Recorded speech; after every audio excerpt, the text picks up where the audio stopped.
বিশ্বনবী একবার রাত্রিবেলা সাহাবাদেরকে বললেন, তোমাদের মধ্যে কে আছো রাতের বেলা 1000 কোরআনের আয়াত করে বিছানায় ঘুমোতে যাবা? হাত তোলো। কেউ হাত তোলে না। ওমি 1000 আয়াত কি বাড়ির কাছের কথা?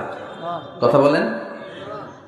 বিশ্বনবী বললেন, কে আছো তোমাদের মধ্যে রাত্রিবেলায় বিছানায় ঘুমোতে যাওয়ার আগে 1000 কোরআনে কারীমের আয়াত তেলাওয়াত করে ঘুমাতে যাবা? দাঁড়াও। কোন সাহাবী দাঁড়ায় না। বিশ্বনবী ডানে তাকায়, বায়ে তাকায়, সামনে তাকায়, কেউ হাত তোলে না। বিশ্বনবী বললেন, ও সাহাবারা, এবার বলো তোমাদের মধ্যে কে কে আছো সূরাতুত তাকাসুর পরে রাত্রে বিছানায় ঘুমোতে যেতে পারবা? এবার সব হাত উঠে গেছে। সুবহানাল্লাহ পড়েন। বিশ্বনবী বললেন, তোমাদের মধ্যে যদি কেউ রাত্রিবেলা একবার সূরাতুত তাকাসুর তেলাওয়াত করে বিছানায় ঘুমোতে যাও, আমল নামায় 1000 আয়াত তেলাওয়াতের সওয়াব দিয়ে দিবে কে?